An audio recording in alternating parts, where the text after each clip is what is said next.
Très bien. Bien, on va commencer.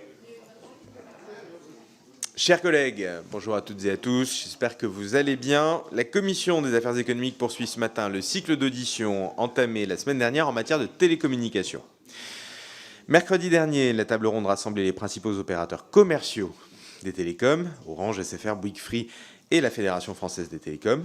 Et vous avez largement eu l'occasion de leur faire part de vos récriminations concernant d'une part la fin annoncée du réseau cuivre et d'autre part les problèmes constatés dans le déploiement de la fibre sur le terrain. Ces difficultés ont conduit nos collègues sénateurs à adopter le 2 mai dernier une proposition de loi visant à assurer la qualité et la pérennité des raccordements au réseau de communication électronique à très haut débit en fibre optique, dite proposition de loi Chaise.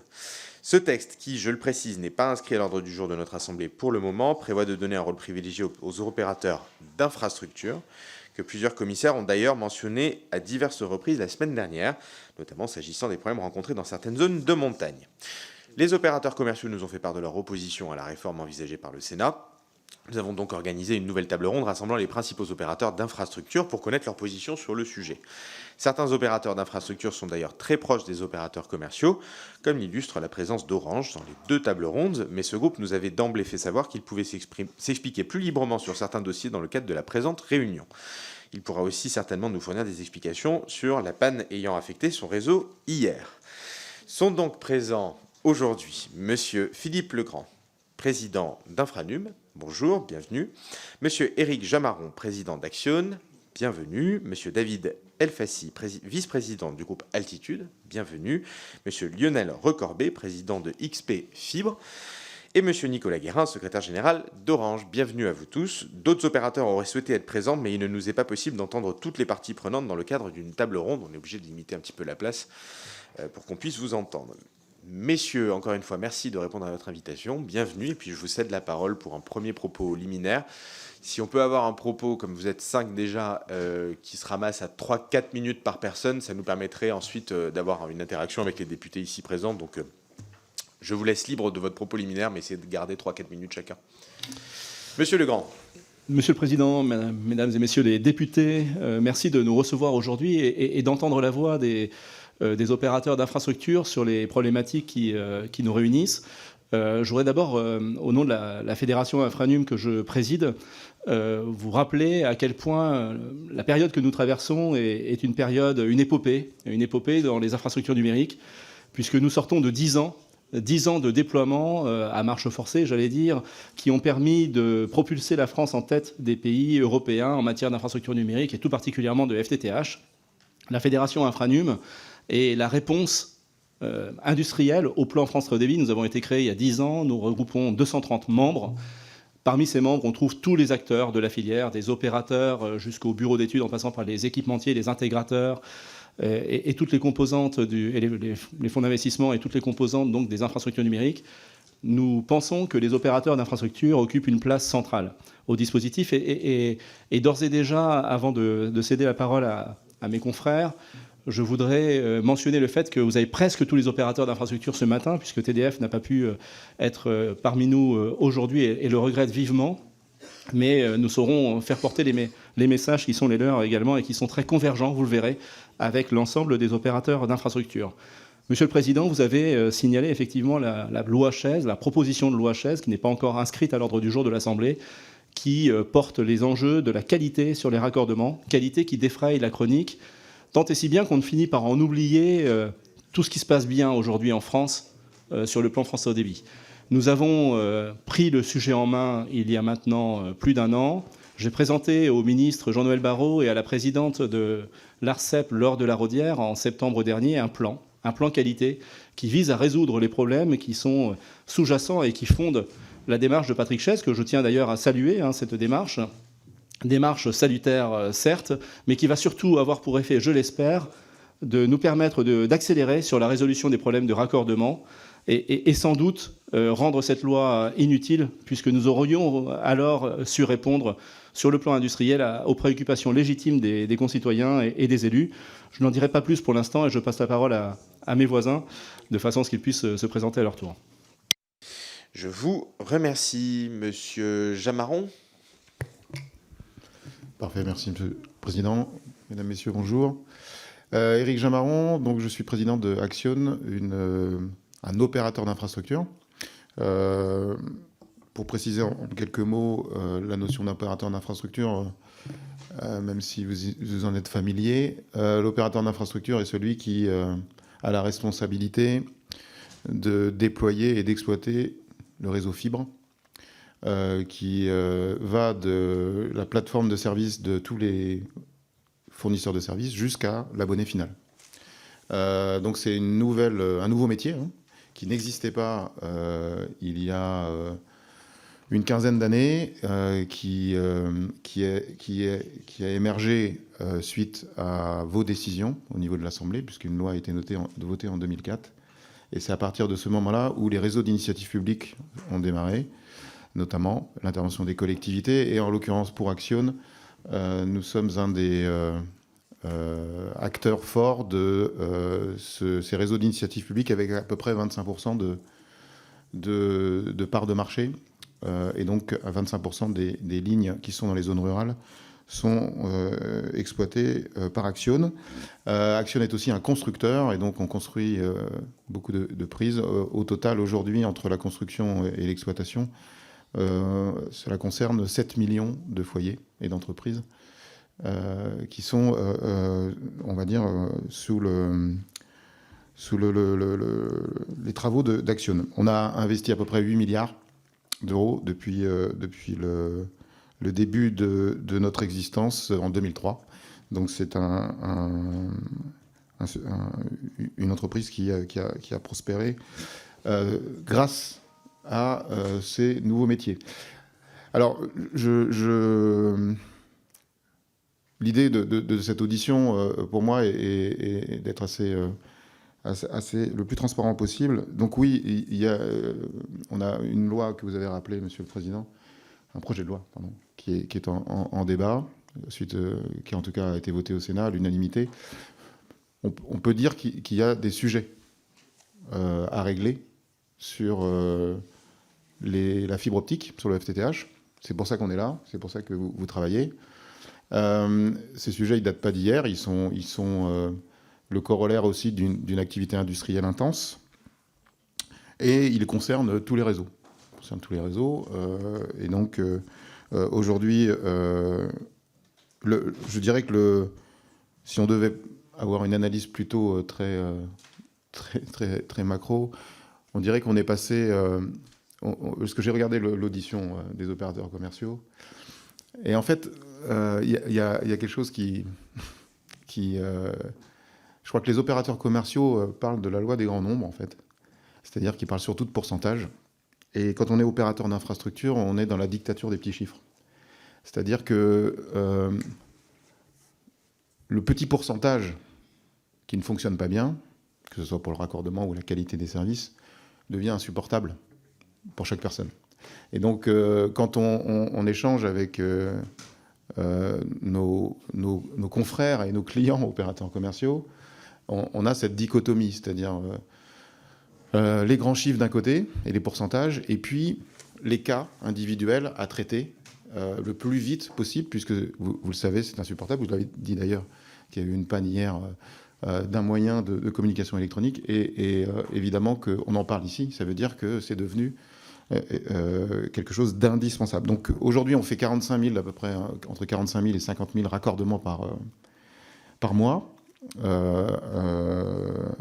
Et depuis quelques années, depuis un an à peu près, on a aussi contribué, impulsé un plan qualité que Philippe Legrand vient d'évoquer, plan qualité qui vise tout simplement à professionnaliser la relation entre les OSEN et les OI, puisque vous savez que les opérateurs commerciaux réalisent eux-mêmes le raccordement pour 99,9% des cas. Et donc, le mode stock, le fameux mode stock. Et donc, c'est ici que le sujet devra peut-être concentrer nos échanges sur ce fameux plan qualité et en quoi on peut croire à ce plan qualité. Mais ce que je voulais juste préciser avant de passer la parole à mes collègues, c'est qu'on a un nouveau métier, un nouvel acteur dans la chaîne de valeur, puisqu'aujourd'hui, plus aucun opérateur commerciaux ne possèdent en direct de réseau. Ce qui est quand même une nouveauté. Il y a 20 ans, quand j'ai créé Axione, un opérateur télécom ne pouvait pas imaginer ne pas avoir de réseau. Ce n'était pas possible. Aujourd'hui, ce n'est plus le cas. Et donc, ça donne aux gens qui sont ici une responsabilité très très forte pour justement résoudre les problèmes. On en a la responsabilité et il nous faudrait quelques coups de pouce parfois pour aller encore plus vite dans la résolution des problèmes, mais je serai disponible pour toutes les questions. Merci beaucoup. Monsieur Elfassi. Appuyez sur le bouton, voilà, c'est parfait. Merci Monsieur le Président, Mesdames, Messieurs les députés. Je vous remercie d'avoir organisé cette table ronde dans ce format un petit peu particulier. Et effectivement, je trouve qu'il est important aujourd'hui que l'on puisse reconnaître le statut d'opérateur d'infrastructure, un petit peu comme on le connaît dans l'énergie ou d'autres métiers. Dans les télécoms, on a vraiment découpé en deux la partie infra et la partie service. Altitude, nous sommes le 3e opérateur d'infrastructure fibre optique en France et nous sommes l'opérateur qui a été le plus publicité dans le cadre des réseaux d'initiative publique. Nous couvrons 29 départements avec 5 millions de prises que nous construisons, exploitons et commercialisons. Et donc nous avons quasiment terminé le déploiement qui permettra de rendre éligibles 12,5 millions de Français. Nous sommes également fiers de la façon dont on a équilibré finances publiques et financement privé, car le niveau moyen de subvention sur nos réseaux d'initiative publique est de 17%, ce qui nous semble quand même tout à fait convenable. Effectivement, nous avons suivi les débats autour de la PPL du sénateur Chaise. Nous avons, j'ai envie de dire, 3 grands messages à passer d'entrée de jeu. Tout d'abord, nous avons tous collectivement, entre les OC et les opérateurs d'infra, pris des engagements de filière. Nous avons quand même des premiers résultats, les choses progressent. Altitude comme d'autres et au travers d'Infranum a joué un rôle important dans la mise en œuvre et la création de ces mesures visant à améliorer le contrat stock. Cependant, nous sommes tous d'accord pour dire qu'il y a des problèmes qui perdurent et il faut bien les découper entre les réseaux dits atypiques, ce terme a été beaucoup employé par les opérateurs commerciaux, et les autres réseaux. Sur les réseaux atypiques nous concernant, il s'agit de réseaux qui ont été construits par le passé par un opérateur qui s'appelait Tutor, et depuis nous avons repris ces activités-là. Nous avons engagé un premier plan qui a été signifié à l'ARCEP pour corriger l'ingénierie de ces réseaux, et nous avons un deuxième plan de plus de 15 millions d'euros qui sera signifié dans les semaines à venir également aux régulateurs. Mais pour autant, je me permets de reprendre un propos du sénateur Chaise. En ciblant les réseaux atypiques, en fait, c'est un petit peu l'arbre qui cache la forêt. Au quotidien, comme l'a dit Eric, les élus nous remontent énormément de dysfonctionnements, de problèmes sur les raccordements, sur le SAV. Et effectivement, tout ceci est insupportable, mais pas que. Il y a beaucoup de raccordements qui sont faits et bien faits. Et qui ne ressortent pas dans les statistiques parce qu'il n'y a pas dans notre jargon, on appelle ça de CR stock KO, donc de panne sur le raccordement.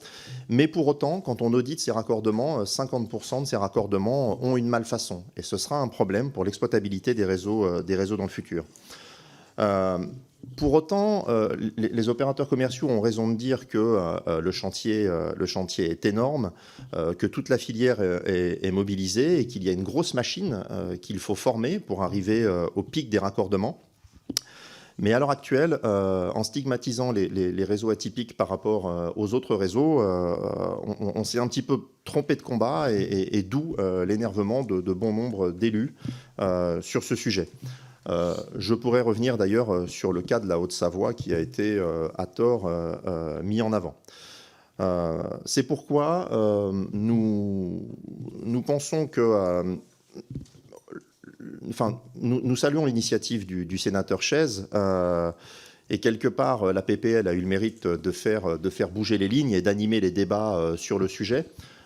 Pour autant, aujourd'hui, le mode stock fonctionne et vouloir le remettre en cause serait sans doute dangereux, mais sans pour autant dire que le mode d'opérateur d'infrastructure, le mode OI, doit être évacué pour résoudre certains cas complexes quand le connaisseur de son infrastructure ne peut pas être la meilleure personne pour dépanner un client ou une entreprise qui a des difficultés.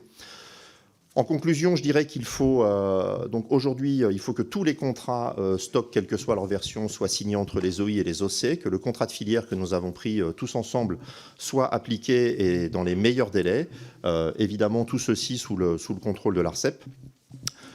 Et que la PPL, en fait, ne peut être qu'un ultime recours si, entre tous les opérateurs privés, nous n'arrivons pas au niveau de qualité requis par ce qu'attendent les élus et que c'est vraiment collectivement que nous devons progresser pour améliorer la qualité des réseaux.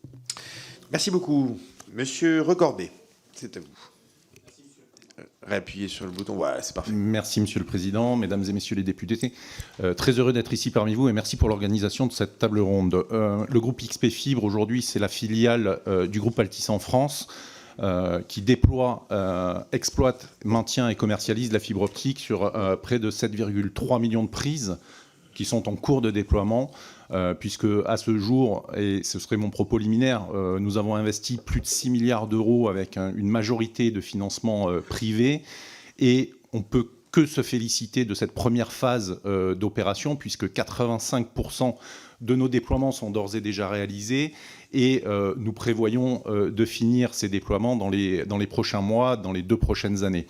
Il est clair que, globalement, l'attente de nos concitoyens pour avoir le très haut débit est de plus en plus forte. D'autant plus que quand on voit son voisin avoir la fibre optique, il est important de pouvoir leur garantir quelque part cette couverture dans un délai relativement court. Et je pense que l'ensemble des opérateurs d'infrastructure autour de la table aujourd'hui participent fortement à cette couverture du territoire, puisque nous sommes tous mobilisés pour y arriver. Donc on peut déjà et d'ores et déjà se féliciter du succès du plan France Très Haut Débit dans cette composante des déploiements. Mais nous sommes aussi dans la deuxième phase de la vie de nos réseaux, c'est-à-dire l'exploitation technique et commerciale de nos réseaux. Et aujourd'hui, on voit cette bascule de plus en plus importante de nos concitoyens vers cette technologie.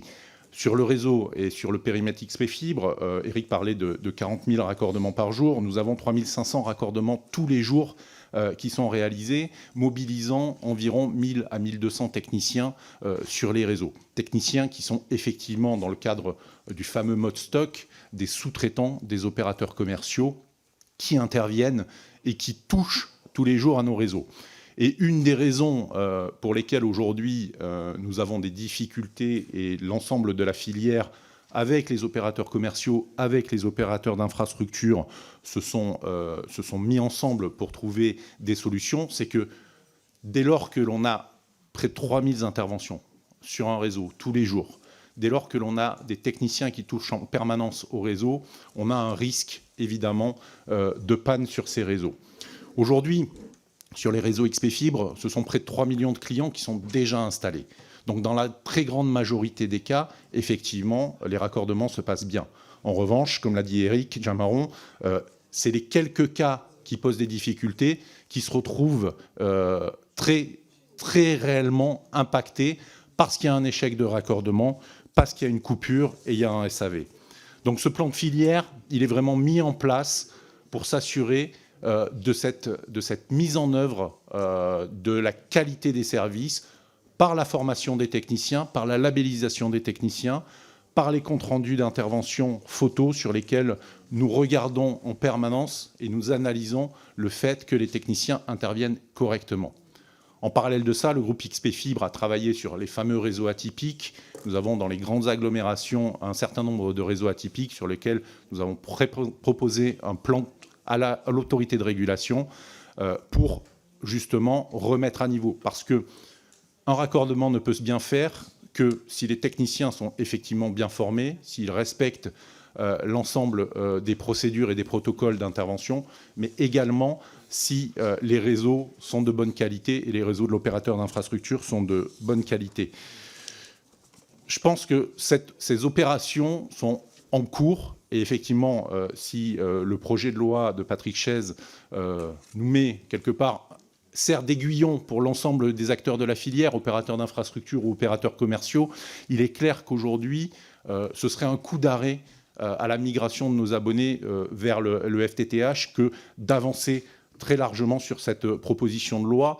Il ne faut pas que vous preniez cette responsabilité. Nous avons la responsabilité et nous sommes en train de la mettre en œuvre au niveau des opérateurs d'infrastructure.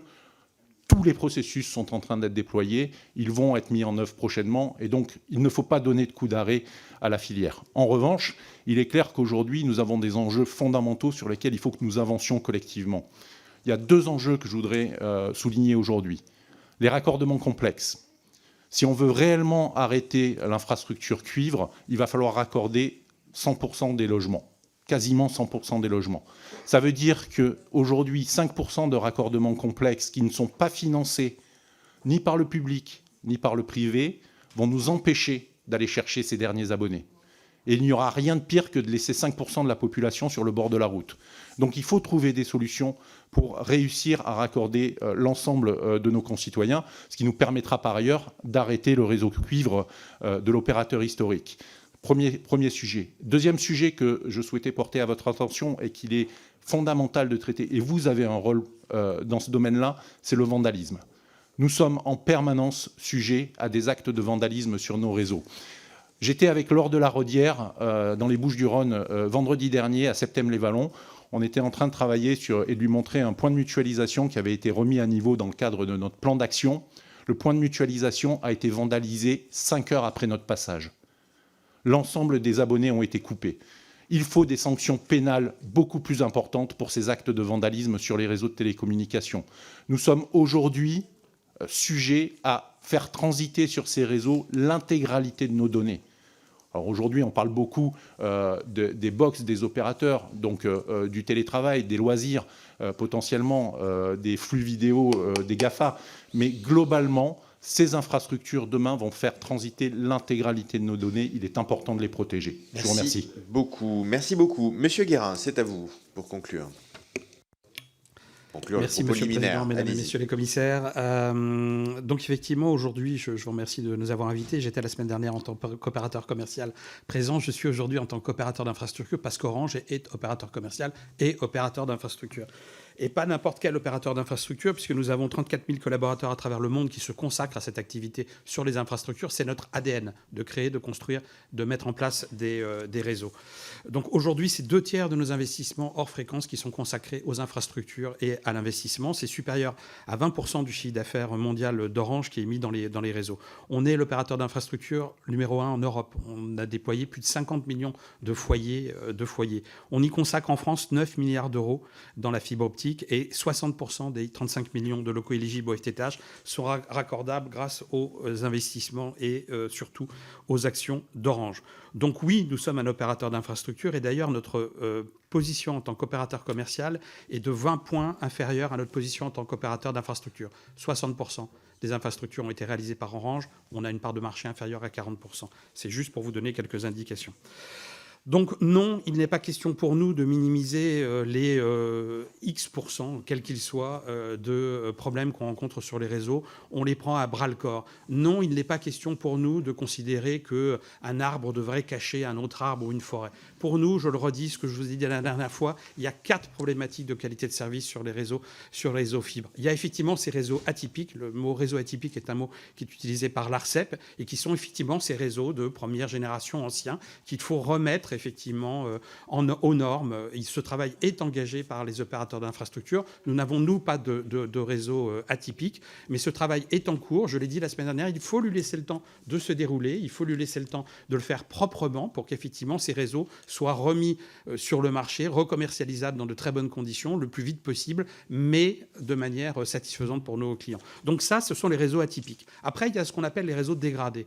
Et là, effectivement, il y a un certain nombre ce sont les plats de nouilles, ce sont les boîtes armoires qui sont ouvertes en permanence. Ce qu'a décrit Lionel Recorbet, qui est qu'on est obligé d'y revenir en permanence. Ça aussi, il faut le prendre à bras-le-corps. C'est un travail d'opérateur d'infrastructure. Chez Orange, on l'a engagé, je vous l'ai dit la semaine dernière. L'année dernière, on a repris plus de 2000 points de mutualisation pour les mettre en conformité, les remettre en conformité. On en fera 5000 cette année et on continue en permanence, effectivement, à retravailler. Donc ces 2 premiers items sont des questions d'opérateurs d'infrastructure. Ensuite, il y a 2 autres sujets. Il y a un sujet, effectivement, d'opérateurs commerciaux et de relations entre les opérateurs commerciaux et les opérateurs d'infrastructure. C'est le plan qualité que tu as décrit, Lionel, effectivement, avec la certification des sous-traitants, avec les photos, avec les comptes rendus d'intervention. Ce travail est engagé, il est en train d'être mis en œuvre, il commence à produire des résultats. Ça ne suffit pas. Ça ne suffit pas. Il va falloir continuer effectivement à faire ce travail. On a notamment, très sincèrement, et on en a parlé récemment avec l'ARCEP et les pouvoirs publics, un débat d'indicateurs. Aujourd'hui, l'ARCEP va publier des indicateurs qui concernent les OI.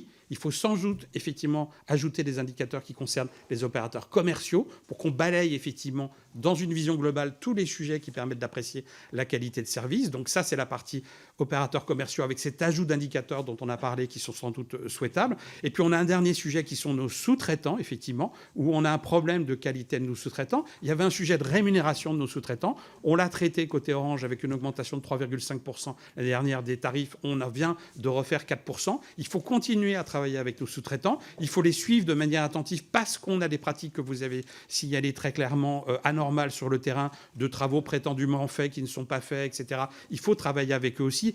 Oui, madame, je vous vois hocher, c'est peut-être pas encore assez suffisant, mais on le fait dans le temps. On le fait dans le temps aussi. Il faut effectivement continuer à les accompagner. Mais il faut aussi élever notre attente en termes de qualité de service à leur égard, puisque, encore une fois, il y a des pratiques de certains sous-traitants qui sont anormales. Donc c'est cet ensemble d'actions engagées sur ces 4 sujets qui doivent être pris à bras-le-corps par les OC, par les OI, sous le contrôle de l'ARCEP, avec l'aide du gouvernement et sous votre contrôle, si vous le souhaitez. On reviendra devant vous pour en montrer les résultats quand vous voulez. Mais ce sont ces 4 sujets-là qu'il faut traiter efficacement pour qu'effectivement ce très beau projet de la fibre en France, qui, avec des investissements massifs, soit un succès et permette, je le redis, la fermeture du cuivre d'ici 2030 dans des conditions satisfaisantes pour nos concitoyens. Donc une conscience totale des problématiques, absolument pas une volonté de le traiter sous forme statistique. L'invocation de statistiques, c'était pour vous permettre de voir les sujets et de les apprécier. Mais il y a 4 sujets à traiter. Il faut tous les traiter avec le même sérieux, avec la même volonté. Et nous sommes engagés dans cette voie-là, même si vous avez effectivement la perception sur le terrain qu'aujourd'hui, les résultats ne sont pas encore là. Et d'ailleurs, on incite aussi, on a commencé à le faire, j'en ai parlé encore avec le sénateur Chaise hier, on incite les élus effectivement à nous faire remonter les cas. On en voit beaucoup. Vous savez, ils appellent leurs opérateurs commerciaux d'abord les clients. On en voit beaucoup, mais à travailler ensemble pour effectivement essayer d'améliorer encore plus, au-delà de ce que je viens de dire, la situation. Pardon, j'étais trop long. Merci beaucoup. Merci pour cette demi-heure de propos introductifs. Et donc, ça me permet de dire effectivement qu'il y avait d'autres opérateurs qui avaient souhaité participer à la table ronde. Je pense à TDF et à Cellnex Télécom et d'autres. Mais malheureusement, on est déjà nombreux. Normalement, on fait une table ronde à 3, 4, 5. Là, c'est vraiment le maximum qu'on pouvait faire. Donc, je transmets nos excuses sur le fait qu'on ne soit pas en capacité de recevoir plus de monde. C'est déjà très bien ainsi. Je vous propose qu'on passe aux orateurs de groupe. Je vous indique le principe, c'est 4 minutes par orateur de chacun des groupes politiques. 4 minutes inclut votre réponse. Le chrono est juste derrière ici. Alors ça peut soit être des questions-réponses très rapides, un dialogue que vous pouvez avoir avec un interlocuteur groupe. Ça peut être aussi une intervention d'entrée de l'orateur groupe jusqu'à 3 minutes pour vous laisser toujours 1 minute de réponse. Je demande aux collègues de bien cibler éventuellement la question, de sorte qu'on puisse avoir parmi les 5 interlocuteurs ici présents une réponse. Et je vous demande de vous répartir le temps de parole, mais en tout cas, on reste bien sur 4 minutes par interlocuteur. On commence tout de suite avec Monsieur Paul Midi pour le groupe Renaissance. C'est à vous. Merci, Monsieur le Président. Alors, effectivement, on peut se féliciter du succès du plan France Très Haut Débit. C'est aujourd'hui 80% des locaux en France qui sont raccordables à la fibre. La France est maintenant parmi les pays les plus avancés au monde sur ce sujet et on était très loin de la balle il y a 10 ans. C'est un chantier qui est industriel, qui est majeur, dont on peut être fier collectivement. Et je citerai un chiffre parmi ceux que vous avez cités. C'est la moyenne des raccordements de fibres déployés par jour, 20 000, qui montre un peu l'intensité industrielle de ce chantier. Bon, par contre... et c'est le problème, on a commencé à en parler ce matin, il y a des problèmes de qualité qui touchent nos compatriotes sur de nombreux territoires, et notamment en Essonne, dans mon département, avec des dégradations d'armoires techniques, des débranchages sauvages, concrètement des Français qui se retrouvent sans accès à Internet du jour au lendemain pour des jours et des semaines, avec des impacts très importants, par exemple pour ceux qui télétravaillent. Alors, il y a un plan d'action qui a été annoncé par la filière, par le ministre Jean-Noël Barrot en septembre, avec notamment la mise en place de référentiels de compétences et de certification sur la formation, sur les règles de sécurité, sur les bonnes pratiques. Ils doivent être appliqués depuis fin avril. Ma première question, c'est comment ça se passe ? La deuxième, c'est d'une façon peut-être un peu plus précise que ce que vous avez dit en propos liminaire. Quand est-ce que ces problèmes de qualité rentreront dans l'ordre, d'après vous ? Et troisième question, qu'est-ce qu'il faut faire de plus que tout ce qui a été mis en place, lancé aujourd'hui, pour garantir que ces problèmes rentrent bien dans l'ordre dans des délais convenables, ou qu'est-ce qu'on peut faire pour accélérer sur le fait de remettre en ordre tous ces problèmes de qualité. Merci beaucoup. Merci. Alors, qui souhaite prendre la parole ? Monsieur Legrand, allez-y. Merci, monsieur le député, pour ces questions, et merci d'avoir rappelé également le succès collectif qui est le nôtre aujourd'hui. Vous avez posé 3 questions. Pour la première, sur comment se passe la certification, la labellisation, je laisserai la parole à Éric Jamaron juste après, mais je voudrais répondre aux autres questions. Le quand et le quoi de plus. Eh bien, le quand, nous sommes en retard. Le plan qualité que nous avons présenté en septembre dernier, que nous avons mis en place après concertation de toute la filière, opérateurs commerciaux, opérateurs d'infrastructures, installateurs, ce plan qualité prévoyait que certains indicateurs, pour décembre par exemple, si je vous prends l'un des 4 points du plan qualité, qui est la conformité des comptes rendus d'intervention, devait arriver à 75% en fin d'année. Nous n'y sommes pas. Nous sommes en retard, nous devions arriver à 90-95% fin juin, nous n'y serons pas. Donc le plan qualité est en retard. C'est une des raisons pour lesquelles on a du mal à objectiver et à revenir devant les élus et les concitoyens en leur disant que nous avons fait le travail. Ce n'est pas le cas, malheureusement. Et je le rappelle, je salue, moi, l'initiative de Patrick Chaize et de sa loi, qui est un véritable stimulateur pour la filière. Et la meilleure réponse que nous pourrons donner, ce sont des chiffres qui permettront d'éviter que cette loi aille à son terme. C'est tout le mal que je puisse lui souhaiter, c'est qu'elle ait produit des effets avant même d'être promulguée, et si possible sans l'être. Alors il y a 4 indicateurs du plan qualité. La certification, la labellisation, en 1. En 2, la capacité à contrôler les interventions sur le terrain. 1000 contrôles ont été réalisés au premier trimestre 2023. En 3, il y a la conformité des comptes rendus d'intervention. On s'approche des 75%, on n'y est pas, et c'est un effort collectif. Et la reprise, le 4e point, des réseaux atypiques, des points de mutualisation qui sont très accidentogènes, qui est en cours. Il y a plus de 200 points de mutualisation qui ont été repris, et David Elfassi rappelait à l'instant qu'un nouveau plan allait être présenté par Altitude là-dessus. Comment accélérer et quand ça va arriver, je ne sais pas vous donner maintenant, et je ne m'engagerai pas sur des délais, mais en tout état de cause, si sous un an nous n'avons pas résolu les problèmes, si nous n'avons pas présenté des gages, alors dans ce cas-là, vous serez légitime pour nous reprocher ça. Merci beaucoup. Je vous propose de passer à monsieur Lionel Tivoli du groupe Rassemblement National. C'est à vous. Mesdames, Messieurs les représentants d'opérateurs d'infrastructures et de télécommunications, mes chers collègues, l'industrie des télécommunications est en proie aujourd'hui à un changement brutal de modèle, confronté à la diversification des outils numériques. Des industries de télécommunications semblent avoir aujourd'hui des difficultés à s'adapter à l'évolution, aux besoins des entreprises et des clients. Bien qu'étant un secteur en croissance, nos entreprises peinent parfois à tirer leur épingle du jeu. Les infrastructures télécom ont été largement subventionnées par les contribuables. Et aujourd'hui, j'ai 2 questions. Sur les infrastructures, allons-nous faire comme l'ont fait nos voisins allemands et italiens, vendre une partie de nos infrastructures dans une logique de rentabilisation, et les infrastructures ayant été payées par les contribuables, comment est-ce que cela est pris en compte dans la tarification ? Je vous remercie. Alors, qui souhaite répondre ? Allez-y, M. Guérin. Alors, d'abord, je ne sais pas de quelles infrastructures vous parlez, mais si on parle de la fibre a été essentiellement pris en charge par des fonds privés, effectivement, comme l'a rappelé Lionel. Et comme je l'ai rappelé, sur la fibre, il y a une partie du territoire qui est effectivement couvert par les collectivités qui appellent les opérateurs à les réaliser, mais l'essentiel des investissements ont été faits par des acteurs privés. Je crois que la question que vous posez, elle est assez intéressante. La valeur dans le secteur des télécoms, en 10 ans, s'est effondrée de près de 46%. Donc on a un problème effectivement de modèle économique dans les télécoms. C'est un secteur où il faut investir en permanence des milliards d'euros. on investit l'équivalent de dizaines et dizaines de collèges chaque année. On a fait des comparaisons avec les Vélib, mais elles ne sont pas bonnes. Mais donc on investit massivement en permanence dans ces réseaux, et pourtant les prix effectivement restent parmi les plus bas d'Europe.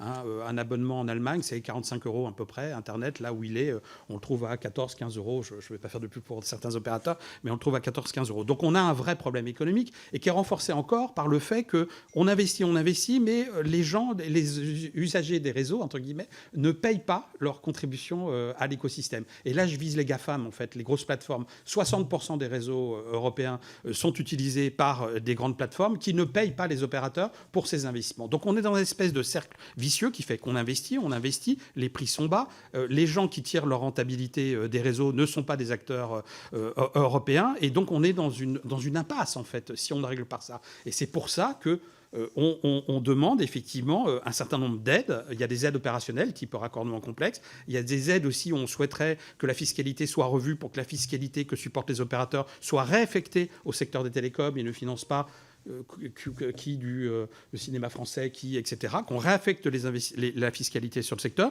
que chaque acteur paye sa dîme aussi aux investissements massifs qui sont faits dans les réseaux. Là, je suis sur les GAFAM. Et effectivement, et puis on voit aussi un phénomène de légère hausse des tarifs qui doit aussi permettre une contribution par les usagers aux efforts d'investissement qui sont faits dans ces réseaux qui sont permanents. Voilà, donc un problème économique, effectivement, de modèle économique général, qui est encore plus important dans certains pays comme la France ou l'Espagne, qui est beaucoup moins important dans d'autres pays, mais qui doit être réglé collectivement, sinon, effectivement, on aura un problème. Bien. Chers collègues, M. Tivoli, vous souhaitiez reprendre la parole, comme il restait du temps ou pas? Non? Très bien, je vous remercie. Je vous propose de passer à M. Laurent Alexandre pour le groupe LFI. Monsieur le Président, Mesdames et Messieurs les députés, merci, messieurs, pour votre présentation. L'objectif fixé par le gouvernement de 80% de l'ensemble des foyers raccordés à la fibre sur le territoire national à la fin de l'année 2022 n'a pas été atteint. Si les zones très denses sont globalement bien couvertes, on ne peut pas en dire autant des zones moins denses, en particulier les zones dites de réseaux d'initiative publique et dont vous vous occupez plus particulièrement. Ces réseaux d'initiative publique sont la preuve que la privatisation ne permet pas à tous les citoyens d'être égaux en termes de réseau de communication. Dès qu'il n'y a pas de rentabilité, c'est aux collectivités de mettre la main à la poche. L'appellation d'initiative publique est en fait un terme inventé pour faire avaler aux usagers une méthode capitaliste qui est de privatiser les profits et de faire peser les pertes sur la communauté. Voilà le modèle que vous vendez et qui ne fonctionne absolument pas. Nous sommes bien loin d'une égalité numérique. Des usagers des zones rurales voient leur déploiement de la fibre renvoyé aux calendes grecques. Quand certains se retrouvent sans connexion à cause du vol de cuivre, il faut attendre des mois pour que les habitants soient raccordés à Internet. Ce fut le cas dans le Calvados, par exemple. Les habitants ont attendu un mois après un vol de câble de cuivre survenu à l'automne 2022. Dans l'Aveyron, dans le petit village de Toulonjac, en 2022, il a fallu attendre presque 2 mois pour que la ligne qui desservait une grande partie du village soit réparée. Il aura même fallu que j'intervienne pour faire accélérer cela. Voilà la vraie vie de nos concitoyens. La sous-traitance à outrance pour augmenter la profitabilité des entreprises privées et donc pour augmenter les dividendes aux actionnaires nous montre aujourd'hui les limites de vos politiques. Puisque vous oubliez de dire que le développement rapide de la fibre en France a un prix, je vais vous parler de cas concrets, de choses factuelles. Il y a déjà la sous-traitance qui questionne sur les conditions de travail des techniciens. Mais cet objectif d'aller toujours plus vite, toujours moins cher, a également des conséquences sur la qualité du service rendu. Par exemple, prenons un cas concret. Le problème d'un couple dans la ville d'Aubin qui attend depuis mai 2022 qu'on les raccorde au réseau. 7 passages de techniciens, des rendez-vous non honorés, et tout ça pour se faire entendre dire, pour accélérer et pour être raccordé, il vous faudra payer. La fibre passe pourtant devant leur maison, mais le raccordement à la maison n'est toujours pas fait. Certainement pas assez rentable de passer une matinée à raccorder une seule maison. Vous le voyez, selon que l'on habite en milieu urbain ou rural, 2 cas, 2 traitements différents. Nous sommes bien loin du service public qui mettait tout habitant de France au même niveau de service, sans différence géographique ou sociale. Votre modèle économique et social ne fonctionne pas, et ce sont les citoyens de certaines zones et les salariés des entreprises qui en paient le prix fort. Merci. Merci. Qui souhaite répondre en 1 minute? Monsieur Jamarot. Allez. Merci pour le propos. En fait, c'est vrai que c'est un modèle public-privé. Un modèle public-privé dont les règles doivent être les plus claires possibles. Et pour ce qui concerne Axione, on intervient essentiellement dans le cadre de concessions, donc de délégation de services publics. Et là, vous avez tout à fait raison, c'est un service public local qui a été créé par les élus. Et une de nos convictions fortes dès le début, et c'est ce qui nous a amené à aussi perdre beaucoup d'appels d'offres, c'est que comme c'est un service public, c'est un service public qui doit, s'appuyer sur des règles initiales très claires. C'est une conception de la relation avec l'autorité délégante qui doit être qui ne doit pas changer en cours de règle. Donc les subventions additionnelles, ça n'existe pas. Et surtout, que ces engagements, les engagements qui sont tenus dans le contrat de délégation de service public, doivent être très très forts. C'est pour ça qu'il faut absolument que ça soit 100% des citoyens qui bénéficient de la fibre à titre gratuit, notamment sur le raccordement.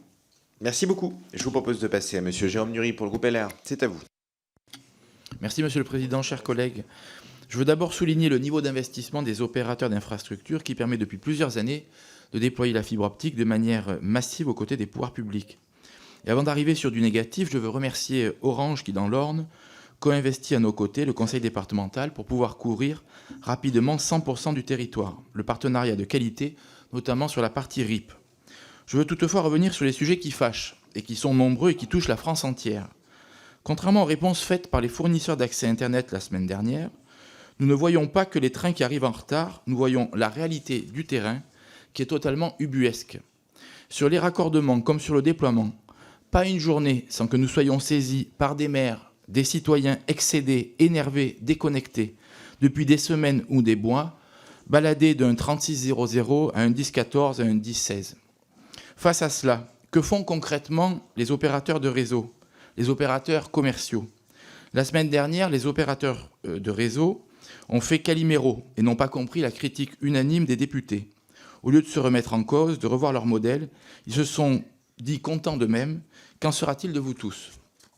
Monsieur Legrand, vous nous parlez d'un plan miracle qui va résoudre le problème de qualité. Je suis historiquement réservé sur les gosses-plans soviétiques qui empilent de la technocratie. Mais il est temps de remettre de l'ordre chez certains de vos sous-traitants et ou sous-traitants de sous-traitants. Car sur le terrain, ça donne quoi aujourd'hui? Des équipes d'amateurs avec des estafettes et des échelles sur la galerie, montant à main nue et à la pioche les poteaux, les sciant à la scie à métaux pour ne les enterrer qu'à 30 cm. Et donc, à la moindre brise, ils tombent. Des équipes de salariés précaires ne parlant pas français, sans plan de déploiement, mettant des poteaux de manière intempestive, souvent sur le domaine privé, incapables de prévenir les maires et de dialoguer avec eux. Bref, nous avons trop de sujets d'un déploiement anarchique qui fait augmenter les pannes, les coupures de câbles le long des routes, parce que le réseau n'est pas suffisamment suivi, entretenu. Et ce n'est pas une question de vandalisme, cher monsieur, parce que dans l'Orne, il n'y en a pas vraiment. Parce que le cuivre et la fibre, en parallèle, entraînent des aberrations. Et on répare sur un même poteau le cuivre, et on attend 1 mois pour réparer la fibre qui est exactement sur le même poteau. Donc, première question, comment concrètement allez-vous vous réorganiser pour être efficace? Donc, pas simplement un gosse plan. Et deuxièmement, comment allez-vous gérer, non pas sur les RIP, mais sur les zones AMI, les zones AMEL et fonds propres des opérateurs, les branchements complexes qui sont nombreux dans les territoires ruraux et qui ne sont pas éligibles aux fonds publics et aux fonds dédiés et gérés par la NCT? Merci beaucoup. Qui souhaite prendre? Monsieur Elfessi. Oui. Merci, Monsieur Nury. Vous avez eu le mérite de poser le problème tel que vous le vivez. Comme on l'a indiqué dans ce plan, il y a quand même différentes choses qui permettront de progresser. La première, on l'a dit, c'est la possibilité de pouvoir auditer les raccordeurs pour les opérateurs d'infrastructure que nous sommes. On ne l'avait pas avant ce plan-là. Donc aujourd'hui, ça commence. On a encore des petites difficultés à avoir un pourcentage élevé de raccordeurs présents au moment où on arrive pour l'audit. Mais bon, on va dire qu'on est en train d'organiser la police à notre échelle et les choses quand même progressent. Un autre élément également est la mise en place, parce que comme on l'a dit, on fait des dizaines de milliers de raccordements par jour, donc il faut de l'automatisation. Donc nous mettons en place avec les opérateurs commerciaux les fameux comptes rendus d'intervention photo, où on doit avoir une photo avant l'intervention, une photo après l'intervention. On compare les photos et s'il y a un problème, on pénalise le sous-traitant qui a mal fait son travail. Donc aujourd'hui, toutes ces choses-là sont en train de se mettre en place. Ce n'est pas suffisant. Aujourd'hui, nous recevons bien quand même en moyenne 90% des photos. Mais quand on descend dans le détail des photos, elles ne sont pas toutes totalement exactes aujourd'hui. Donc j'ai envie de dire, il faut nous laisser un petit peu de temps. Et j'ajoute enfin en conclusion que sur les cas les plus complexes, nous pensons qu'en tant qu'opérateur d'infrastructure, nous devons être un guichet unique vis-à-vis de l'opérateur commercial et de l'abonné pour résoudre les cas les plus compliqués. Merci. Et on pourra revenir sur le sujet des raccordements complexes dans une autre question. Beaucoup. Nous passons à Monsieur Romain Daubier pour le groupe Modem. C'est à vous. Merci Monsieur le Président de donner la parole donc pour le groupe démocrate. Je salue effectivement la présence de tous ces opérateurs autour de la table ronde pour parler du sujet fibre. Nous vivons dans un monde de communication partout, y compris dans les milieux ruraux et périurbains que je représente ici. Vous faites face à de nombreux défis. Je pense à la sécurité des informations, je pense au respect du droit à la consommation des consommateurs, à la transition vers la neutralité carbone, mais surtout pour améliorer la qualité de service et la rapidité du déploiement de la fibre. Et c'est sur ce thème que je vais faire un focus à travers cette intervention. Il y a eu des investissements massifs, certes privés, mais également publics, en particulier dans les RIP et le département de l'Ain où je suis à travers le SIEA. Mes questions sont très simples, c'est comment on peut accélérer le déploiement de la fibre qui est nécessaire pour tout le monde, qui n'est pas un luxe. Est-ce qu'il y a un problème de matières premières de fibre, de filières de formation? Est-ce que c'est des problèmes administratifs? On se souvient par exemple des problèmes qui ont été levés de droit de passage en façade automatique. Qu'est-ce qu'on peut faire au niveau des élus pour accélérer ce fibrage? Et après, j'aimerais votre avis sur le guichet unique en cas de difficulté. Et également de savoir également si le certificat de conformité avant le paiement des opérateurs pour les RIP, avoir votre point de vue là-dessus, ce qui semble, en tout cas de mon point de vue, plutôt une bonne chose pour un déploiement rapide et une qualité de service, mais je sens certains blocages de votre côté. Je vous remercie. Bien, qui souhaite... Allez-y, je vais prendre Monsieur Recorbet. Merci de souligner encore une fois les investissements colossaux qui ont été réalisés sur les territoires, que ce soit en zone publique ou en zone privée par l'ensemble des opérateurs d'infrastructures. Nous sommes tous collègues et nous avons tous vraiment à cœur de finaliser ces déploiements dans les plus brefs délais. Rappelez qu'on a quand même, pendant les dernières années, déployé plusieurs millions de prises sur l'ensemble de nos territoires. On a quand même subi une crise sanitaire il y a quelques mois qui a fortement impacté les capacités, les moyens de la filière. On a subi la guerre en Ukraine avec les difficultés d'approvisionnement. Aujourd'hui, ces difficultés sont clairement derrière nous. Donc, ce n'est pas le sujet des ralentissements des déploiements. Il y a eu ce phénomène d'inflation et certains acteurs ont d'ores et déjà pris certaines dispositions vis-à-vis de leurs sous-traitants pour justement travailler et faire en sorte que l'ensemble de la filière puisse sainement fonctionner sur l'ensemble du territoire.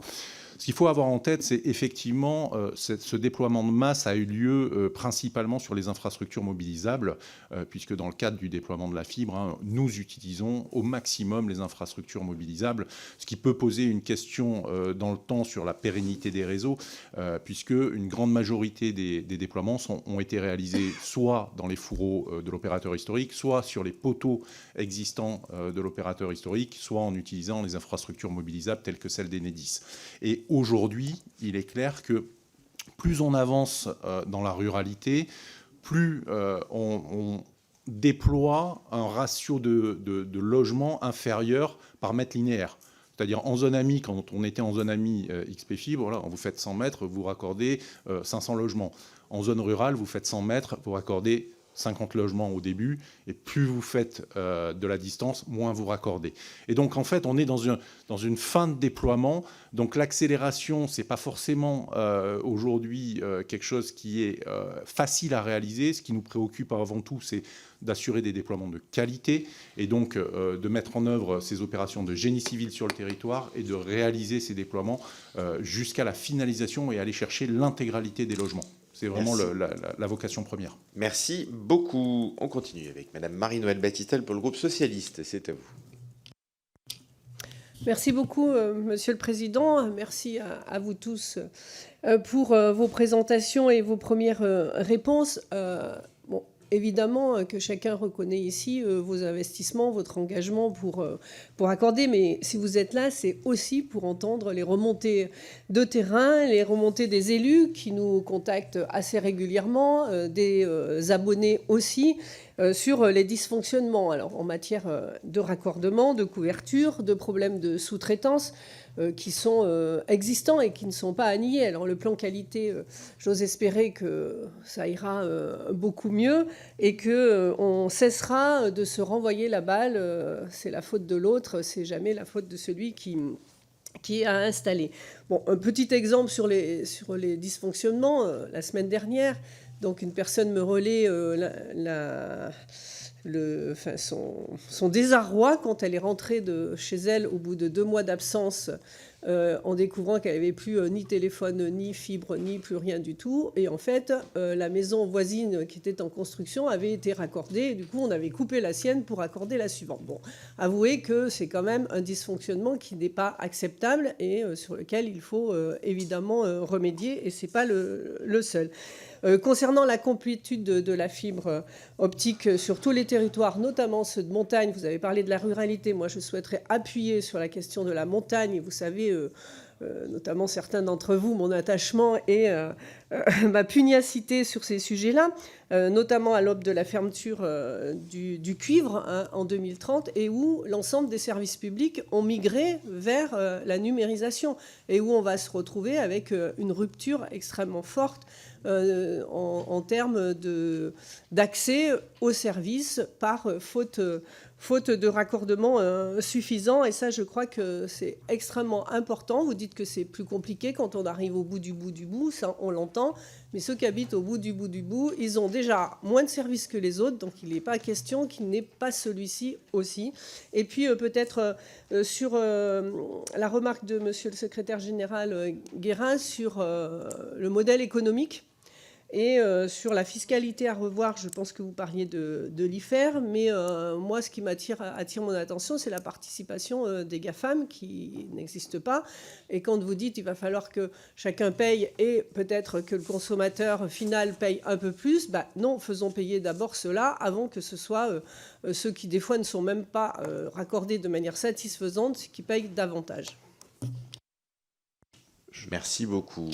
Monsieur Elfassi, allez-y. Je vais prendre 30 secondes sur la qualité et puis laisser ensuite... je regarde le chronomètre. Mais simplement vous dire que vous avez parfaitement raison et le cas que vous mettez en avant est très important et arrive trop souvent. Aujourd'hui, dans les statistiques que nous avons, 10% des abonnés ne sont pas sur la route optique qu'on, nous, en tant qu'opérateur d'infrastructure, on lui avait envoyée. Donc forcément, c'est que ou quelqu'un a été coupé ou que quelqu'un qui voudra se raccorder demain ne pourra pas le faire du fait de ce désalignement des informations dans le SI. En fait, ce qu'il faut retenir, c'est qu'il y a des contrats entre les opérateurs commerciaux et les opérateurs d'infrastructure. Il faut renforcer le poids des opérateurs d'infrastructure, et merci aujourd'hui pour l'organisation de cette table ronde qui en est la preuve, et renforcer nos éléments de contrôle. Au travers du plan de filière, nous les avons mis en œuvre, et il faut qu'au travers des sanctions que nous pouvons appliquer aux opérateurs commerciaux, eh bien, la qualité puisse remonter au fur et à mesure. Nicolas ? En 15 secondes. En 15 secondes, vous redire oui sur la contribution des GAFAM. Il y a une consultation européenne qui a été lancée par le commissaire Breton, auquel on a répondu le 19 mai. Il y a des réunions qui ont lieu entre ministres européens en ce moment, cette semaine. Il faut absolument que la France soutienne et pousse, puisque ce mouvement doit être européen. Et effectivement, plus la contribution de ces acteurs sera importante, et elle est normale, puisqu'ils utilisent massivement le réseau et ils ont un modèle économique très très rentable, moins les augmentations de tarifs, entre guillemets, pèseront sur nos clients. Je ne fais pas un lien direct direct, hein, c'est pas l'un contre l'autre, mais il faut effectivement, sur cette question de la contribution du fameux faire cher en bon français, il faut que l'Europe avance et que l'État français soutienne. Merci beaucoup. Monsieur Luc Lamiraud pour le groupe Horizon. Oui, merci Monsieur le Président. Bonjour à vous, messieurs. Simplement pour vous dire que j'apprécie cette réunion d'aujourd'hui, cette table ronde. Je trouve que l'ambiance est meilleure que la semaine dernière. Vous êtes là, me semble-t-il, avec un souci de trouver des solutions et pas de nous envoyer des statistiques à la figure. Donc, vous êtes rassurant, merci. Ce plan qualité, on y croit avec vous. C'est vrai qu'on est quand même confronté tous les jours à des difficultés, comme vous. Moi, et surtout, j'ai apprécié votre honnêteté, disant que vous êtes en retard. C'est peut-être pour ça aussi qu'on est là aujourd'hui, c'est pour se le dire. Et c'est rassurant, ça veut dire que vous êtes, je crois que vous avez aujourd'hui pris un engagement pour essayer de rattraper ce retard. Au moins, c'est ce que j'ai l'impression d'avoir entendu. Je voudrais cependant vous poser une question. Avez-vous l'impression que les relations entre les opérateurs commerciaux et vous-même est suffisamment au point et que je dirais, quand un abonné est coupé, que l'information arrive à vous suffisamment vite pour que vous puissiez aller voir à quel endroit vous avez un problème sur les infrastructures. Les exemples que j'ai récents montrent que cette information passe pas bien et qu'elle passe pas forcément à vous tous. Donc, comment on pourrait améliorer ça de manière à ce que cette relation entre opérateurs commerciaux et opérateurs d'infrastructure soit plus rapide, plus fluide, et qu'on ne nous dise pas au bout d'un mois « Ah, ben en fait, c'est l'infrastructure qui est au bout du chemin qui a été coupée par une pelleteuse, par des travaux ». Merci beaucoup. Alors, Monsieur Jamaron, allez-y. Merci pour vos propos, en tout cas, encourageants. Oui, c'est un challenge difficile parce qu'il y a beaucoup de parties prenantes, chacun ayant un bout de la solution. Le plan de qualité, en fait, qui a été élaboré collectivement, le seul sujet qui n'avance pas, c'est la mise en œuvre. C'est-à-dire que le retard qu'on prend collectivement, c'est un retard de mise en œuvre de la solution qui a été élaborée. Alors, elle est pas simple à mettre en œuvre parce qu'il y a des sujets de système d'information et que chez un opérateur, quand il y a un sujet de système d'information, c'est toujours très compliqué, mais comme dans n'importe quelle entreprise. Je crois que la situation, je dirais, globalement, est en amélioration. C'est-à-dire que il faut absolument que ce plan qualité soit... Maintenant, ça accélère du côté de toutes les parties prenantes, tous les intervenants qui interviennent. Et du coup, je crois que la solution, elle est là-dedans. Elle est là-dedans. Elle est vraiment là. Et maintenant, il faut que à la fois sur la labellisation, sur les contrôles des rapports de raccordement, sur les audits, etc., tout ça est en place, mais pas suffisamment généralisé. Après, et dans ce sujet-là, vous avez le sujet de la prévenance des cas difficiles. Et là, effectivement, ça fait partie des discussions et du plan qualité. C'est-à-dire qu'il est insupportable qu'un raccordement en échec ne puisse pas être... que l'opérateur d'infrastructure qui a la responsabilité du réseau de bout en bout, n'oublions pas, il ne peut pas ne pas être prévenu d'une difficulté particulière qui ne pourrait être résolue sans information. C'est-à-dire qu'un des sujets principaux de frustration, c'est le fait que personne n'est au courant. Et celui qui doit agir étant l'opérateur d'infrastructure, ça c'est dans le plan qualité, et ça devrait résoudre un certain nombre de délais aujourd'hui trop compliqués. Merci beaucoup. Merci.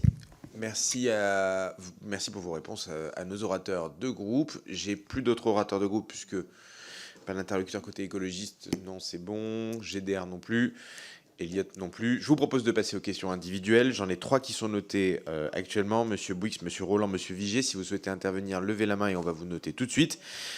Le principe des questions individuelles, c'est qu'on prend toutes les questions, elles durent 1 minute maximum, et à la toute fin de toutes les questions, vous pouvez répondre librement. Je vous propose de commencer par Monsieur Bouix, on y va. Merci, Monsieur le Président. Bertrand Bouix, député du Calvados. Moi, j'appartiens à un département qui est, en matière de réseau, un département aujourd'hui sinistré. C'est la lanterne rouge. Moi, j'ai des citoyens, en fait, qui viennent régulièrement me voir, des gens qui n'ont pas été connectés depuis 1 an, des acteurs du tourisme qui, aujourd'hui, ont des clients qui ne peuvent pas se connecter, des débranchages sauvages, des pratiques, en fait, de vos sous-traitants qui sont quasiment délictuelles. J'entendais, Monsieur Recorbet, ce que vous venez de dire. Des armoires qui sont dégradées, mais dégradées par qui ? Moi, je ne vois pas de particuliers qui vont aller dégrader des armoires. Je vois en revanche, en fait, des pratiques commerciales qui sont désastreuses. Et moi, c'est quasiment, en fait, toutes les semaines que j'entends, en fait, des gens se plaindre de ce sujet. Vous nous dites, en fait, il nous faut du temps. Mais moi, je suis député depuis 2017 et ça fait depuis toutes ces années que j'entends ce sujet sur la table. Donc, qu'est-ce que vous allez faire pour remédier à ces pratiques de vos sous-traitants qui sont aujourd'hui désastreuses? Merci beaucoup. Monsieur Tavel. Merci, Monsieur le Président. Je rejoins tout ce qui a été dit sur à la fois le formidable déploiement et en même temps les zones absolument insupportables qui aujourd'hui ne sont toujours pas raccordées, qui aujourd'hui font face à des délais de réparation extrêmement préoccupants, que ce soit en zone rurale ou dans certains quartiers populaires notamment, sur la maltraitance sociale qu'il y a dans un certain nombre de sous-traitants ou de fournisseurs. On pourrait évoquer Sogetrel, on pourrait évoquer Scopelec. En matière de satellites, on pourrait évoquer la fermeture de l'usine RFS à Trignac, qui peut-être avait des compétences et des capacités à être utilisées par vos sociétés et qui va licencier 112 salariés. Pour nous, c'est l'échec d'un modèle qui est la séparation du réseau et de l'offre commerciale. J'ai 3 questions très simples. Puisqu'on a des problèmes de sous-traitance, pourquoi ne pas réinternaliser au moins un certain nombre de tâches ? Puisque vous dites que vous faites tout très bien, pourquoi vous craignez la PPL chaise ? Et enfin, combien de profits vos sociétés ont réalisé l'année dernière ? Merci beaucoup. Monsieur Roland. Merci, Monsieur le Président. Ma question va s'adresser à Monsieur Recorbet. XP Fibre est le maître d'ouvrage sur la zone AMEL de la Savoie. Or, récemment, le comité de pilotage AMEL a relevé de très nombreux dysfonctionnements. Tout d'abord, et je ne vais pas être original, l'intervention des sous-traitants qui se fait dans des conditions absolument inacceptables. J'ai à votre disposition, je n'ai pas encore mis sur les réseaux, des photos de sous-traitants intervenant dans des virages sur une route sans signalisation. Je ne parle pas de la destruction des réseaux routiers sans avoir contacté les propriétaires des infrastructures, ou enfin le non-respect du cahier des charges initial avec des raccordements aériens alors que des infrastructures souterraines payées déjà par les collectivités existent et que vous n'en faites pas usage. Aussi, ma question est simple, quand allez-vous mettre fin à ce grand bazar ? Merci beaucoup. Monsieur Vigier. Merci, Monsieur le Président. Moi, je souhaitais à mon tour revenir sur la conduite du plan très haut débit et ses objectifs en matière de résorption des zones blanches. Vous l'avez dit, chacun d'entre vous précisait que c'est en zone rurale que c'est très difficile à couvrir et ce qui accentue notamment leur enclavement. Mais pour faire face à ces carences, la loi prévoit un recensement des centres-bourgs encore dépourvus de couverture mobile. Et si j'ai bien compris, ce programme a déjà identifié près de 3600 sites, dont 1200 avaient déjà été raccordés en février 2022. Aussi, savez-vous si ce travail de recensement continue ? Et puis, deuxième question, quelles solutions financières et techniques, parce que vous ne l'avez pas abordé concrètement, envisagez-vous pour aller plus loin dans la couverture des zones blanches, notamment en milieu rural, et vous en avez parlé, de ces 5% de branchements complexes, et surtout dans quel délai ? Merci beaucoup. Monsieur Luc Lamiraud. Oui, je n'ai pas eu le temps de reprendre la parole tout à l'heure après votre réponse, mais finalement, vous n'étiez pas très rassurant dans votre réponse en disant que le plan était peut-être un peu compliqué à mettre en œuvre et vous n'aviez pas l'air aussi sûr que ça d'y arriver. On a eu une proposition de revoyure dans 1 an. 1 an, c'est très très long. Donc j'espère que ça va se résoudre plus rapidement que ça. Nous, on a dans nos circonscriptions et dans nos permanences tous les gens qui viennent, et on ne peut pas faire votre SAV, c'est pas possible. Donc je suis désolé, autant j'étais très rassuré de vos propos liminaires, pas de vos réponses ensuite. Il y a vraiment urgence et j'espère que vous l'aurez compris. Merci. Monsieur Bourgeot. Oui, Monsieur le Président, bon, je ne vais pas moi aussi répéter tout ce que mes collègues ont dit, mais moi, il y a quelque chose qui me choque, c'est comment ça se fait qu'on n'arrive pas à avoir des interlocuteurs bien identifiés. Dans beaucoup d'autres domaines, voilà, les collectivités ont des noms, ont des gens qui vraiment, voilà, une porte d'entrée, je veux dire, et puis derrière, ça suit plus ou moins vite, mais au moins il y a quelque chose d'identifié. Là, on est renvoyé, ça a été dit par les uns les autres, on est renvoyé d'une personne à une autre, vers une autre, c'est pas moi, c'est un autre. Et moi, c'est ça que je ne comprends pas. Je pense qu'une des solutions, c'est aussi de créer quelque chose qui permette de bien identifier quelqu'un, on va dire un premier contact qui permet derrière d'essayer de résoudre les problèmes. Nous terminons avec Monsieur Dive. Merci, Monsieur le Président. Messieurs, toute autre chose. Ces dernières années, pour la montée en puissance sur la 4G et la 5G, vous avez multiplié et déployé des antennes, des mâts amplificateurs dans les territoires, dans les communes, des pylônes qui permettent justement de couvrir et d'apporter une couverture en la matière. J'aimerais savoir le plan que vous avez encore sur ce type de déploiement d'antennes et de mâts amplificateurs. Le coût que cela représente aussi, puisqu'il y a un bail qui est reversé aux propriétaires, généralement les collectivités, y compris d'un point de vue fiscal. Merci beaucoup. Y a-t-il d'autres demandes de questions? Non. Eh bien, écoutez, messieurs, je vais vous laisser répondre comme vous le souhaitez. Si on peut faire les réponses globales en une quinzaine de minutes, ça serait vraiment super. Donc, je ne vais pas prendre les 15 minutes parce que mes collègues vont avoir plein de choses. Chacun, c'est au global. Hein, voilà. Ouais, bien sûr. Beaucoup de choses à ajouter. D'abord, je voudrais vous dire que il ne s'agit absolument pas d'un ghost plan, hein, ça serait quand même une taquinerie. C'est une taquinerie que j'ai bien reçue, mais taxer la filière de présenter un ghost plan est assez loin de la réalité, même si j'ai bien compris les propos de M. Nury. Il a bien raison d'ailleurs de souligner à quel point l'attente des concitoyens et des élus est très forte. Et justement, pour réussir cela, il me semble important, et c'est le préambule, d'objectiver. Vous êtes, vous, en proie à tout ce qui ne va pas. Dès qu'il y a des soucis dans les territoires, ça vous remonte. Donc vous ne voyez que ça. Et forcément, il y a un effet d'amplification, et je suis très heureux que notre démocratie soit à ce point vivante. Pour autant, il nous appartient de vous permettre d'objectiver et de disposer des bons indicateurs, qui n'existent pas, qui ne sont pas communiqués. Nicolas Guérin en a parlé. L'ARCEP va pouvoir communiquer enfin, maintenant, la réalité de la qualité qui se mesure sur 3 niveaux. Les échecs de raccordement, les malfaçons, un raccordement qui se passe bien mais pour autant qui demain suscitera des problèmes, les malfaçons, et le taux de panne qui est réalisé, enfin que constate sur les territoires. Aujourd'hui, l'indice de confiance de la fibre est très bon, mais pour autant, ça n'est qu'en objectivant que nous serons en situation de revenir vers vous régulièrement, et je pense que les indicateurs seront publiés trimestriellement, donc vous verrez si le plan de la filière produit des effets ou pas. Et sachez que nous sommes tous motivés pour le faire. Vous avez ce matin en face de vous les opérateurs d'infrastructures. Tout le monde est victime des pannes, des échecs. Mais ce sont les premières victimes. Leurs réseaux, les réseaux qu'ils exploitent, dont ils financent l'exploitation et sur lesquels ils ont investi. Rappelez-vous, hein, David Elfassi nous disait 83% d'investissement privé, y compris sur des réseaux d'initiative publique. 83% d'investissement privé. Donc sachez que les opérateurs d'infrastructures qui se tiennent en face de vous aujourd'hui, et auxquels j'associe TDF, sont très concernés par la qualité et les premières victimes de cela. Enfin, sur la question de la qualité, enfin j'ai 2 points à venir. Vous avez évoqué effectivement les raccordements complexes, les 500 000 foyers qui, si on ne fait rien, ne disposeront pas d'un accès à très haut débit en fibre optique.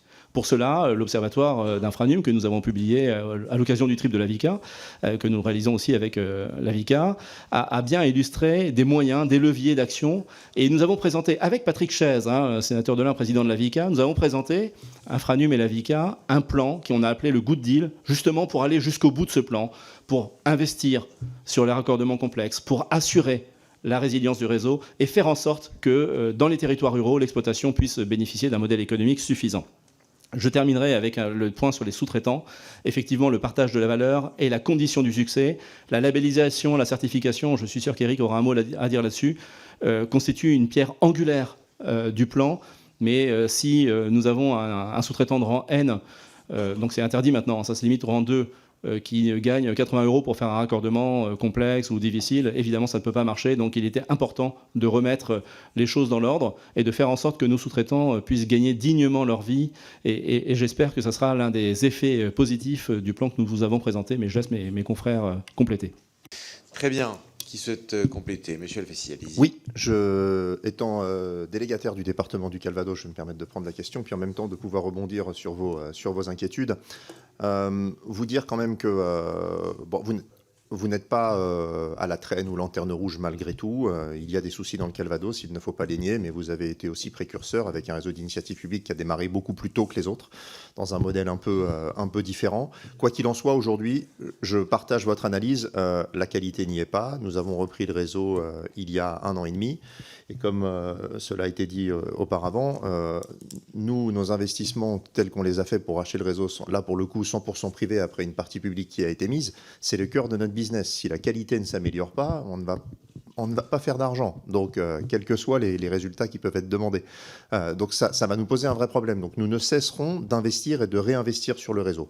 Quoi qu'il en soit, il ne faut pas que dès que l'on remette les choses à niveau, ce soit de nouveau dégradé, d'où l'importance de l'amélioration du plan. Quand nous avons repris, il y a 1 an et demi, le réseau du Calvados, il y avait, moi, ce que je considère être une hérésie, le département qui avait, enfin, vous n'aviez pas le choix, hein, mais monté une équipe interne avec plusieurs temps pleins qui répondaient aux demandes des administrés, et il y avait 1000 tickets d'incidents en l'air de personnes, soit pour un problème de raccordement, soit pour un problème de SAV, et qui ne trouvaient pas de réponse auprès de leurs opérateurs commerciaux.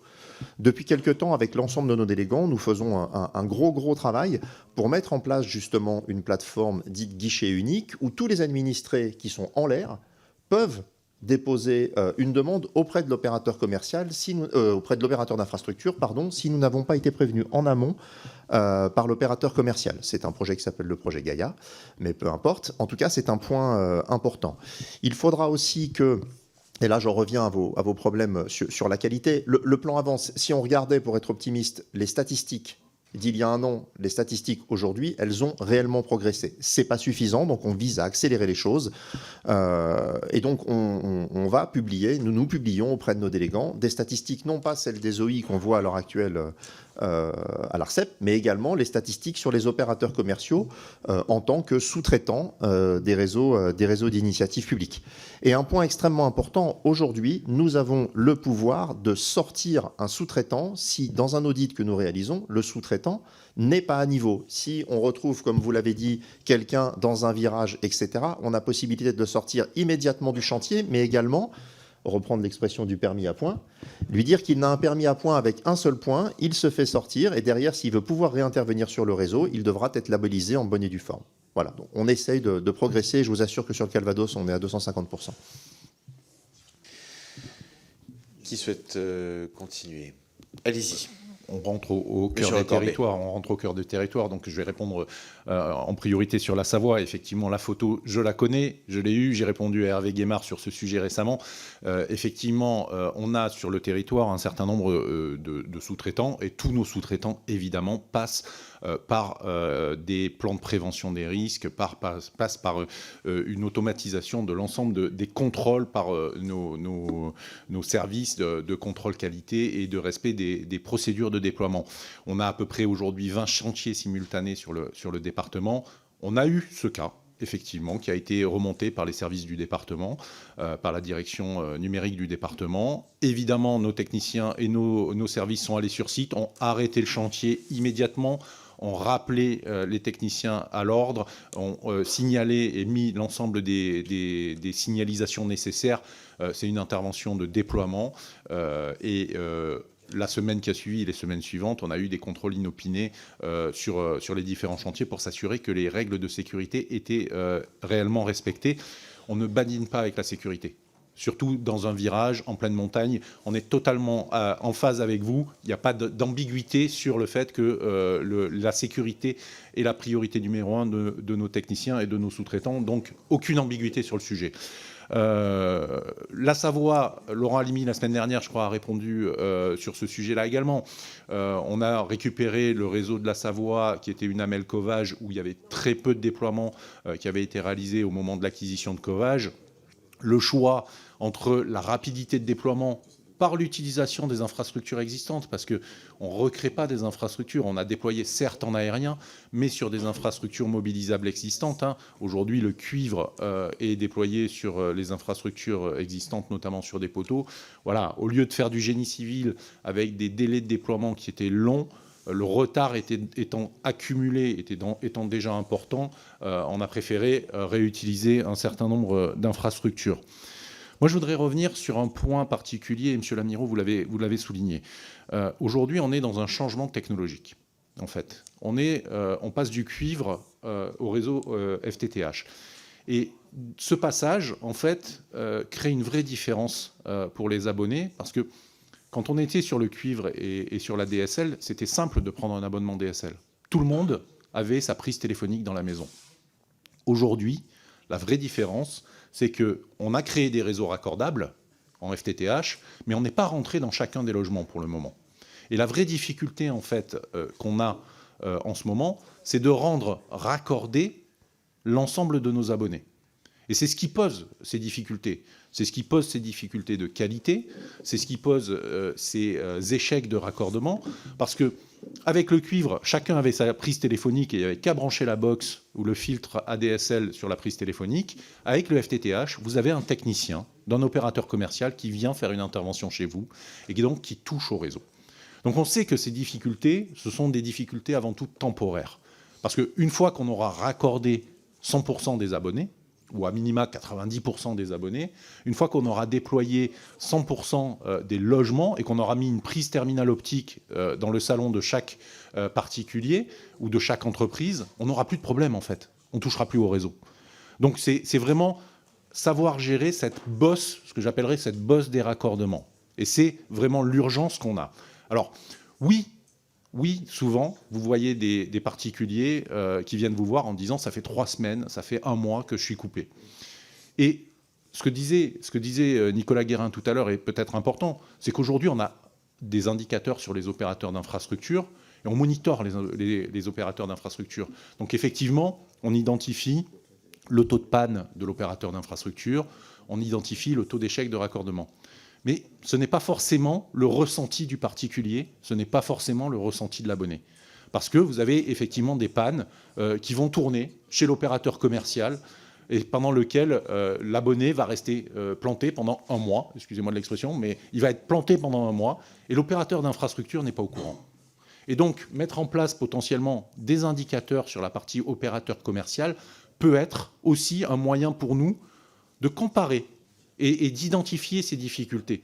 Parce qu'on a un certain nombre de difficultés, effectivement, sur lesquelles les opérateurs d'infrastructure ne sont pas au courant, tout simplement. Et vous avez, vous, en tant qu'élu, en revanche, l'impression que rien ne marche parce que la personne n'est pas raccordée depuis 6 fois. Quand on va 6 fois chez un abonné pour faire un raccordement, très souvent, c'est un raccordement complexe. Et cette difficulté des raccordements complexes, on en a parlé, mais c'est un vrai sujet pour les particuliers, parce que demain, si vous avez des infrastructures non mobilisables, le raccordement non complexe, c'est les infrastructures non mobilisables, chez les particuliers, où il y a 1 000 € de travaux à faire chez le particulier, qui effectivement vont être facturés aux particuliers, parce que c'est du domaine privé, on a un problème. Et donc, il va falloir trouver effectivement les solutions de financement, encore une fois, publiques ou privées, pour faire en sorte que ces raccordements complexes disparaissent complètement du territoire. Sur les contacts, et j'en termine sur la partie contact, je regarde le chronomètre, Philippe, ne t'inquiète pas, vous aurez la parole. Sur la partie contact, on a un certain nombre de problématiques associées au contact. On a mis en place chez XP Fibre, mais chez mes collègues l'ont également fait, des sites web où les formulaires de contact existent de plus en plus, notamment la création de logements neufs. Historiquement, le logement neuf, vous aviez une adduction qui était liée au service universel. Depuis 2 ans, ça n'existe plus. Et donc, les particuliers qui font construire leur maison, très rapidement, peuvent se retrouver dans une situation où ils rentrent chez eux, ils n'ont ni cuivre, ni fibre optique. Et donc, voilà, les processus sont en train d'être mis en place, et effectivement, ça peut être très long. Donc, il faut qu'on mette ça en place. Et il faut qu'on trouve toutes les solutions. Elles sont en place chez nous, elles commencent à évoluer, et l'objectif, c'est effectivement de rendre raccordé, et donc de mettre une prise terminale optique dans chacun des foyers. C'est vraiment notre logique. Bien. Monsieur Guérin. Non, j'ai cru comprendre qu'il y avait 2 questions qui portaient sur les infrastructures mobiles. Donc, je ne sais pas si c'est le lieu, la fiscalité, enfin, juste vous dire en 20 secondes que le New Deal mobile continue son déploiement, qui permet d'améliorer la qualité des débits disponibles sur le réseau mobile et qui permet de couvrir les zones blanches. Donc, il continue avec succès. On parle peut-être pas assez des succès, mais c'en est un réellement. Et puis, il y avait une question sur la fiscalité. Effectivement, la fiscalité sectorielle, c'est 1,4 milliard d'euros versés par les opérateurs de télécommunications à l'État. Et dedans, il y a une grosse part qui est ce qu'on appelle l'IFER, fixe ou mobile. Et vous, je crois que vous posiez la question de l'IFER mobile. C'est 280-300 millions d'euros par an qui sont versés sur l'IFER mobile. Voilà. C'est juste pour répondre à la question de quelle est cette fiscalité, quel est le montant versé. Donc 1,4 milliard sectoriel. On verse plus d'impôts sectoriels que d'impôts généralistes. Et 280 millions sur l'IFER mobile. Très bien. Tout le monde a pu s'exprimer ? Super. Bah écoutez, merci beaucoup, merci pour votre temps, merci pour la qualité de vos réponses. Et chers collègues, je vous indique que ce soir, donc, on se retrouve en hémicycle pour la proposition de loi maintenant provisoirement un dispositif de plafonnement de revalorisation de la variation annuelle des indices locatifs. Et que on se retrouve également pour la CMP influenceur qui commencera à 21h30 en hémicycle. Et puis demain matin, 9h, dans cette salle, on aura l'audition de Thierry Breton, conjointe avec la Commission des Affaires européennes. Merci à tous et bonne journée.